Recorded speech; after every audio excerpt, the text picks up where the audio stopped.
భయ ఇప్పుడే మారుతినగర్ సుబ్రహ్మణ్యం సినిమా చూసించాను. ఈ సినిమా ఎలా ఉందంటే, ఎందుకు ఇంత హైప్ కుదిరిందంటే, మన ఫ్రీ ఈవెంట్ రిలీజ్కు అల్లు అర్జున్ రావడము, ఈ సినిమా నిర్మాతల్లో ఒకడైనటువంటి సుకుమార్ భార్య ఉండడము సినిమాకు కొద్దిగా బజ్ క్రియేట్ అయింది.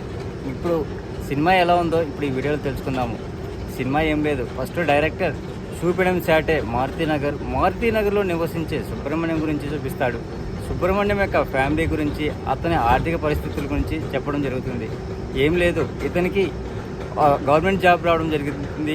ఆ గవర్నమెంట్ జాబ్ కోర్టులో స్టే వల్ల ఆగిపోతుంది. తర్వాత సుబ్రహ్మణ్యానికి చేస్తే నేను గవర్నమెంట్ జాబ్ చేయాలి, లేకపోతే ఏమీ చేయలేని జులాయిగా ఉంటాడు.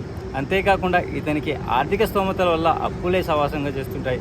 అలాంటప్పుడు ఇతనికి ఒకసారి అనుకోకుండా అకౌంట్లోకి 10 లక్షలు వచ్చి పడతాయి. అసలు ఈ డబ్బులు ఎవరిచ్చారు అనేదే కాన్సెప్ట్.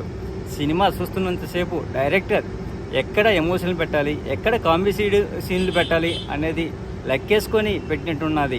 చాలా బాగుంది కామెడీ. అంతేకాకుండా ఈ సినిమాలో ఇంద్రజ కాన్సెప్ట్ గురించి చూస్తే, మొదట్లో మంచి సెంటిమెంట్ పండించేది, చివరిలో ఒక పాటకు డ్యాన్స్ చేసేది, కాకపోతే పెద్ద స్కోప్ ఉన్నదే లేదు.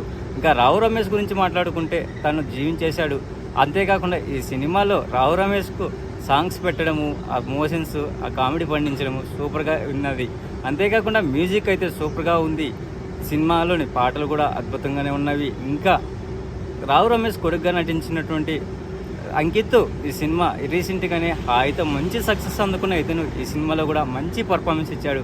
ఇంకా హీరోయిన్ గురించి మాట్లాడుకుంటే, ఈ సినిమాలో హీరోయిన్ పెద్దగా ఆకట్టుకున్న పాత్ర ఏం లేదు, జస్ట్ ఎక్స్పోజింగ్ చేయడానికి మాత్రమే పనికొచ్చేది. ఇంకా చెప్పుకోదగ్గ పర్ఫార్మెన్స్ అయితే లేదు ఈ సినిమాలో. అది రావు రమేష్ పర్ఫార్మెన్స్ సూపర్గా ఉంది. అంతేకాకుండా ఈ సినిమాలో కొన్ని లాజికల్ లేని సీన్స్ పెట్టారు. అవేంటంటే, బ్యాంకులో డబ్బులు ఇష్టం వచ్చినట్టు ట్రాన్స్ఫర్ చేయడానికి మనకు సినిమాటిక్గా అయితే పనికి వస్తుంది, కానీ రియల్గా పనికించరాదు కదా. ఇది ఒకటి చిన్న లాజిక్ మిస్టేక్. అంతేకాకుండా హీరో అదే అంకిత్ హీరోయిన్తో లవ్ సమావేశంలో ఎంత సినిమాటిక్గా అనిపించింది. ఎందుకంటే తను లవ్ బ్రేకప్ అయిన తర్వాత తను చేసే జులాయితనులు ఏ తల్లిదండ్రులు ఒప్పుకోరు కదా, కానీ ఈ సినిమాలో వాళ్ళు ఒప్పుకున్నట్టు చూపించారు. ఇది ఒకటి సినిమాటిక్గా అనిపించింది. మిగతాదంతా సినిమా పరంగా చూస్తే చాలా బాగుంది. ఈ మధ్య వచ్చినటువంటి కామెడీ మూవీస్లో ఇది వన్ ఆఫ్ ది బెస్ట్ మూవీగా చెప్పడంలో ఎటువంటి సందేహం లేదు.